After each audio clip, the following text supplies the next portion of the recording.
नमस्कार विद्यार्थियों, ऑनलाइन कक्षा में सभी विद्यार्थियों का स्वागत। आज अपन कक्षा 9th की गद्य खंड में से तीसरा पाठ है उसका अध्ययन करेंगे, जिसके लेखक है श्याम चरण दुबे। इन्होंने उपभोक्तावाद की संस्कृति नामक निबंध की रचना की है। इनका परिचय देखिए। प्रसिद्ध समाज विज्ञानी श्याम चरण दुबे का जन्म सन 1922 में मध्य प्रदेश के बुंदेलखंड में हुआ था। इन्होंने नागपुर विश्वविद्यालय से मानव विज्ञान में पीएचडी की उपाधि धारण की। दुबे जी ने भारत के अनेक विश्वविद्यालयों में अध्यापन कार्य किया और अनेक संस्थानों के महत्वपूर्ण पदों की शोभा बढ़ाई। देश के श्रेष्ठ समाज विज्ञानियों में आपकी गणना होती है। इनका निधन सन 1996 में हो गया। इनकी प्रमुख रचनाएं हैं मानव और संस्कृति, परंपरा और इतिहास, संस्कृति तथा शिक्षा, समाज और भविष्य, भारतीय ग्राम, संक्रमण की पीड़ा, विकास का समाजशास्त्र, समय और संस्कृति। इनके साहित्य की विशेषताएं भी मानी जाती है कि श्यामचरण दुबे के लेखन में समाज, संस्कृति और जीवन जैसे ज्वलंत विषयों पर तार्किक स्पष्टता दिखाई देती है। अपने विषय के मर्मज्ञ विद्वान होने के कारण उनके लेखन में सच्चाई उजागर होती है। उन्होंने भारतीय जनजातियों तथा ग्रामीण समुदायों पर मार्मिक लेख लिखकर संपूर्ण समुदाय का ध्यान आकर्षित किया है। इनकी भाषा शैली प्रश्नोत्तर शैली है और विश्लेषणात्मक शैली है और तार्किक शैली है।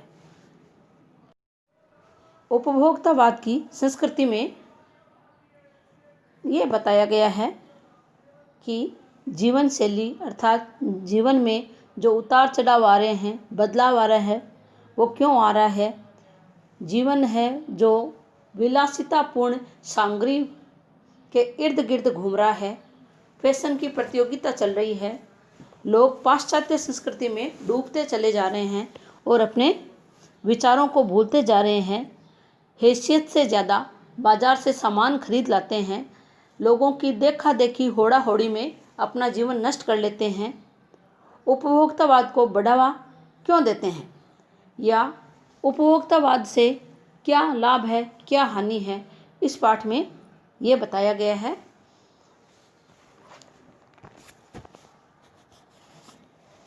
उपभोक्तावाद की संस्कृति। धीरे धीरे सब कुछ बदल रहा है। एक नई जीवन शैली अपना वर्चस्व स्थापित कर रही है। उसके साथ आ रहा है एक नया जीवन दर्शन, उपभोक्तावाद का दर्शन। उत्पादन बढ़ाने पर जोर चारों ओर है। यह उत्पादन आपके लिए है, आपके भोग के लिए है, आपके सुख के लिए है। सुख की व्याख्या बदल गई है। उपभोग भोग ही सुख है। एक सूक्ष्म बदलाव आया है। नई स्थिति में उत्पाद को आपके लिए है, पर आप यह भूल जाते हैं कि जाने अनजाने आज के माहौल में आपका चरित्र भी बदल रहा है और आप उत्पाद को समर्पित होते जा रहे हैं। विलासिता की सामग्रियों से बाजार भरा पड़ा है, जो आपको लुभाने की जी तोड़ कोशिश में निरंतर लगी रहती है। दैनिक जीवन में काम आने वाली वस्तुओं को ही लीजिए। टूथपेस्ट चाहिए, यह दांतों को मोती जैसा चमकीला बनाता है, यह मुंह की दुर्गंध हटाता है, यह मसूड़ों को मजबूत करता है और यह पूर्ण सुरक्षा देता है। वह सब करके जो 3-4 पेस्ट अलग अलग करते हैं, किसी पेस्ट का मैजिक फार्मूला है। कोई बबूलिया नीम के गुणों से भरपूर है, कोई ऋषि मुनियों द्वारा स्वीकृत तथा मान्य वनस्पति और खनिज तत्वों के मिश्रण से बना है। जो चाहे चुन लीजिए। यदि पेस्ट अच्छा है तो ब्रश भी अच्छा होना चाहिए। आकार, रंग, बनावट, पहुँच और सफाई की क्षमता में अलग अलग एक से बढ़कर एक। मुंह की दुर्गंध से बचने के लिए माउथ वॉश भी चाहिए।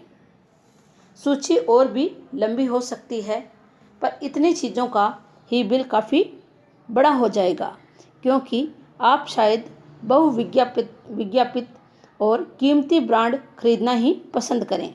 सौंदर्य प्रसाधनों की भीड़ तो चमत्कृत देने वाली है। हर माह उसमें नए नए उत्पाद जुड़ते जाते हैं। साबुन ही देखिए, एक में हल्की खुशबू है, दूसरी में तेज। एक दिन भर आपके शरीर को तरोताज़ा रखता है, दूसरा पसीना रोकता है, तीसरा जमर्स से आपकी रक्षा करता है। यह लीजिए सिने स्टार्स के सौंदर्य का रहस्य, उनका मनपसंद साबुन। सच्चाई का अर्थ समझना चाहते हैं, यह लीजिए।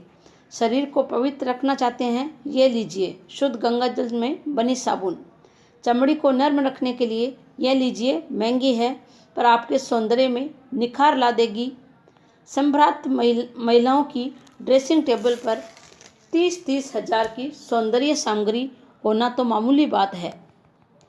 पेरिस से परफ्यूम मंगवाइए, इतना ही और खर्च हो जाएगा। ये प्रतिष्ठा चिन्ह है। समाज में आपकी हैसियत जताते हैं। पुरुष भी इस दौड़ में पीछे नहीं है। पहले इनका काम साबुन और तेल से चल जाता था। आफ्टर शेव और कोलोन बाद में आए। अब तो इस सूची में दर्जन 2 दर्जन चीज़ें और जुड़ गई है। छोड़िए इस सामग्री को। वस्तु और परिधान की दुनिया में आइए। जगह जगह बुटीक खुल गए हैं। नए नए डिज़ाइन के परिधान बाजार में आ गए हैं। ये ट्रेंडी है और महंगे भी है। पिछले वर्ष के फैशन इस वर्ष शर्म की बात है।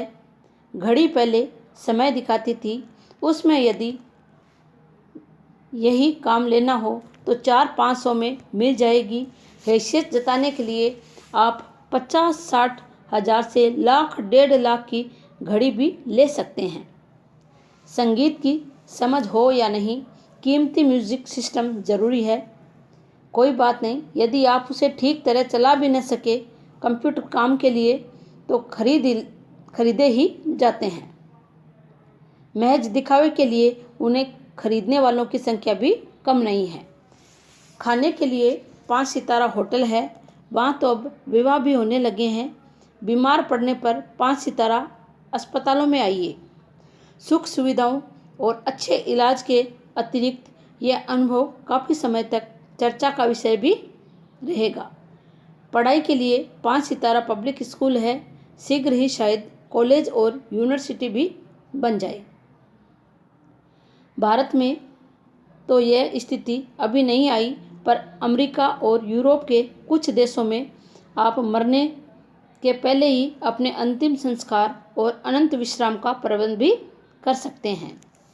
एक कीमत पर आपकी कब्र के आसपास सदा हरी घास होगी, मनचाहे फूल होंगे, चाहे तो वहाँ फव्वारे होंगे और मंद ध्वनि में निरंतर संगीत भी।